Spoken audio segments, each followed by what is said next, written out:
नीमच जिले में Akshay credit cooperative society Manasa और Akshay credit cooperative society Mansoor के खिलाफ धोखाधड़ी और अवैध वसूली के गंभीर आरोप लगे हैं। आज इन सोसाइटियों से पीड़ित लोग अक्षय सोसाइटी चोर है जैसे नारे लगाते हुए नीमच कलेक्टर कार्यालय पहुंचे और अपनी शिकायतों के समाधान तक अनिश्चितकालीन धरने पर बैठ गए। शिकायतकर्ताओं का आरोप है कि उन्होंने मनासा सोसाइटी से ऋण लिया था, जिसे चुकाने के बावजूद उनके कोरे हस्ताक्षरित चेकों का दुरुपयोग किया गया। इन चेकों को मंसूर सोसाइटी को देकर उनके खिलाफ झूठे चेक अनादरण के मामले दर्ज किए गए। पीड़ितों ने यह भी बताया कि मंसूर सोसाइटी के ब्रांच मैनेजर सूर्य प्रकाश मंडवारिया और अमित बारोट ने गलत शुद्ध प्रमाण पत्र के आधार पर कलेक्टर न्यायालय में अवैध वसूली के प्रार्थना पत्र दाखिल किए, जबकि मंसूर सोसाइटी को ऐसा करने का कोई अधिकार नहीं है। पीड़ितों ने कलेक्टर से कुर्की के प्रार्थना पत्रों को तत्काल रद्द करने, सीज किए गए बैंक खातों को अनसीज करने और अवैध रूप से वसूली गई राशि को 26% चक्रवृद्धि ब्याज सहित वापस दिलाने की मांग की है। साथ ही उन्होंने धोखाधड़ी में शामिल दोनों सोसाइटियों और उनके बोर्ड सदस्यों, कर्मचारियों, सीईओ और अधिवक्ताओं के खिलाफ FIR दर्ज करने की भी अपील की है। SDM संजीव साहू और सहकारिता विभाग के अधिकारी प्रदर्शनकारियों से मिलने पहुंचे, लेकिन पीड़ितों ने स्पष्ट कर दिया कि जब तक उनकी समस्या का समाधान नहीं हो जाता वे अपना धरना जारी रखेंगे। हाँ बताइए भाई साहब, अक्षय क्रेडिट कोऑपरेटिव सोसाइटी के ओर से आप जो पीड़ित लोग हैं क्या मांगे आप लोगों की? अक्षय क्रेडिट कोऑपरेटिव सोसाइटी जो मंसूर द्वारा रजिस्ट्रेशन है और एक का रजिस्ट्रेशन नीमच में, ये दो तरह की सोसाइटी है, दो तरह के अलग अलग बैंक कह सकते हैं। इन दोनों का बहुत लंबा फर्जीवाड़ा चल रहा है और हमने लगभग 13 बार शिकायत कर चुके हैं, लेकिन अभी तक कोई सुनवाई नहीं हुई है और लगभग 300 से ज़्यादा पीड़ित लोग शिकायत अलग अलग जगह कर चुके हैं। ये आप लोगों की पीड़ा क्या है, समस्या क्या है? इसमें पीड़ा ये है, एक बहुत बड़ा फर्जीवाड़ा स्कैम कर रखा है इन्होंने।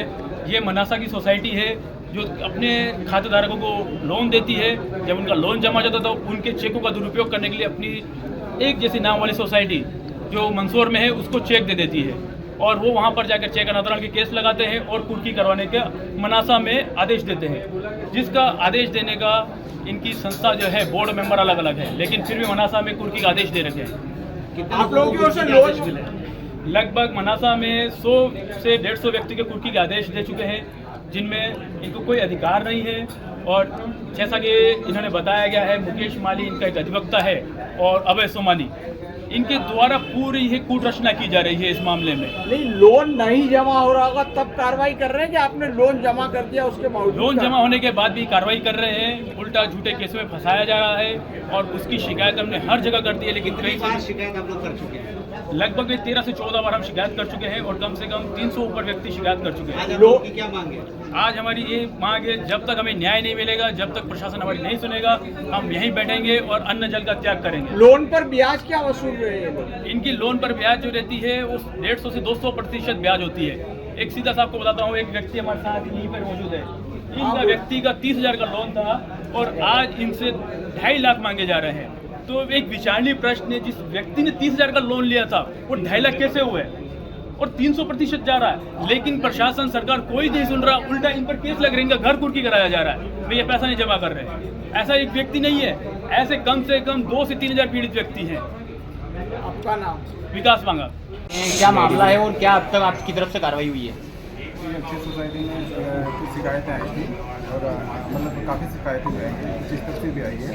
इसमें क्या संस्था संभाग स्त्री संस्था है, तो इसकी जो जांच के आदेश से बना जेल से हो रहे हैं और जांच चल रही है। आज भी जांच दल मंसूर गया हुआ है। नहीं, उसमें फर्जीवाड़ा का ये आरोप लगा रहे हैं, लगातार इनको जेल भेजा जा रहा है। सारे दिन तो रात की समाई सर, लोन लेने के बाद क्या नियम? आश्वासन दिया था, लेकिन इसके बावजूद कोई कार्रवाई नहीं की गई है। इसमें मतलब जो वरिष्ठ अधिकारी कार्यालय से उनको समय दिया गया था कि इस चीज़ की सोसाइटी 2 से 3 हजार लोग पीड़ित है, मानसिक रूप से, आर्थिक रूप से जबरदस्त शोषण हो रहा है। बस विथिन 1 या 2 सर, इसमें आप लोग ब्याज क्या लगा रहे हैं? ये नीमच के लेवल की संस्था है। अरे आप बीच में मत बोलो सर, इसके अंदर आप लोग ब्याज क्या लेते हैं? सोसाइटी है उसके भी ये ब्याज का क्या रोल है इसमें? ब्याज का जैसे बायलाज के मतलब आदर्श बायलाज है, उसमें तो 2% अधिक और कम प्रचलित ब्याज दर से। पर ये बोल रहे हैं नियम नियम 2 गुना 3 गुना ब्याज वो सारे जांच नियम क्या है? नियम क्या कहता है कि मतलब जो जैसे इसका ऑफिस यहाँ है तो चेक यहाँ पे जो विवाद जो न्यायालय में दायर होता है वो यहाँ होना चाहिए। मंसूर दायर कर रहे हैं वो।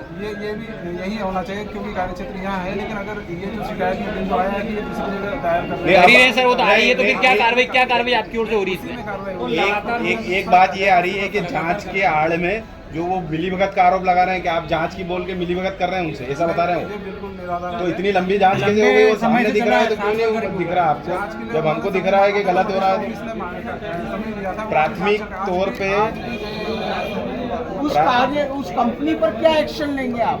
जांच आ जाए उसके वहाँ जांच के बाद अगर उसमें वो गलत होती है तो क्या एक्शन प्रावधान है, ऐसे बताइए क्या एक्शन सर प्रावधान? प्राथमिक तौर पे क्या ये मतलब यहाँ पे लीगल ऑफिस है उसका कि क्या है इसमें अभी? ये यहाँ पे कॉर्पोरेट ऑफिस उसका कहाँ पर है? यहाँ नीमच में एक नीमच में ब्रांच है और एक मनसा में। अभी तक आपने 60% जांच कर ली इसकी? आरोप है इनका, एक और आरोप है इनका कि 2 अलग अलग फर्म हैं और एक ही जगह ऑपरेट हो रहा है। क्या ऐसा पॉसिबल है? एक ही इसमें यहाँ का मामला मंसूर क्यों जा रहा है? जांच कर रहे हैं सर दोनों सोसाइटी एक नाम से कैसे हो सकती है इसमें? दोनों सोसाइटी अभी अरे रुको तो सही, एक सवाल तो उनको यार, दोनों सोसाइटी एक नाम से कैसे हो सकती है? पेनल्टी लगाई थी उनके खिलाफ कि एक पते पे जहाँ क्या पेनल्टी थी? 50,000 का जुर्माना था। उसके बाद तीसरी हो गई। नहीं चल रही है, उसके बाद भी जांच चल रही है ना, जांच तो चल ही रही है। वो तो विषय था जिस बिंदु पे हम लोग वो आए थे उसके साथ। अब क्या एक्शन होगा कुल मिलाकर कितने समय में? जांच प्रतिवेदन सर, जांच- सर यहाँ सोसाइटी कोई ड्यूरेशन है सर इनका? टाइम ड्यूरेशन होता है क्या जांच का? क्या होगा? ये तो 420 है ना सर, आपने पेनल्टी में छोड़ दिया। जांच टाइम ड्यूरेशन है कुछ? द्वारा जांच की गई और जांच में वहाँ सोसाइटी नहीं पाई गई। ऐसे में जिन लोगों का पैसा जमा है उनका क्या होगा? उनको पैसा उसी सोसाइटी से वापस दिलवाया जाएगा जिस सोसाइटी में जमा अब किया। वहाँ सोसाइटी नहीं है। हाँ, वो एक नाम से ऑफिस ही दो नहीं हो सोसाइटी चल रही तो फर्जीवाड़ा ये हो। 420 है ना? ऑफिस भी नहीं है वहाँ जो बता रहे हैं। बनासा की सोसाइटी है ही नहीं तो उसमें आप क्या एक्शन लेंगे? बनासा की सोसाइटी है। क्या माना जाए एक्सेस सोसाइटी के नाम से 420 हो रही है? 420 है ना? जांच उपरांत हो पाएगा। जांच कितनी लंबी चलेगी? जांच 1.5 सप्ताह में आ जाएगी रिपोर्ट। आज भी क्या हुआ है जांच? क्या शुभ नाम है, पद क्या है? राजू डावर ARC। क्या पद है आपका? Raju Dawar ARC, assistant registrar cooperative.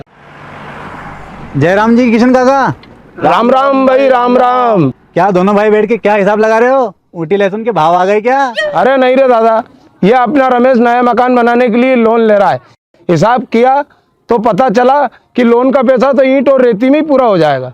और अभी तो सीमेंट लानी है, सलिया लाना है और तो और ठेकेदार को भी पैसे देने हैं। मेरे तो कुछ समझ में ही नहीं आ रहा कि कैसे बनेगा मेरा नया मकान। अरे किशन काका, कहाँ इन रेत सीमेंट और लाल ईंटों के चक्कर में पड़ रहे हो? मेरी बात मानो तो अपने घर को बाबजी AAC ब्लॉक से बनवाओ। इसमें ना सीमेंट और रेत की जरूरत होती है, ना ही तराई करने की झंझट। और लाल ईंटों के मुकाबले आपका मकान काफी तेजी से बनकर तैयार हो जाएगा। इससे आपके पैसे तो बचेंगे ही, साथ ही मजबूती ऐसी कि सालों साल देखने की जरूरत नहीं।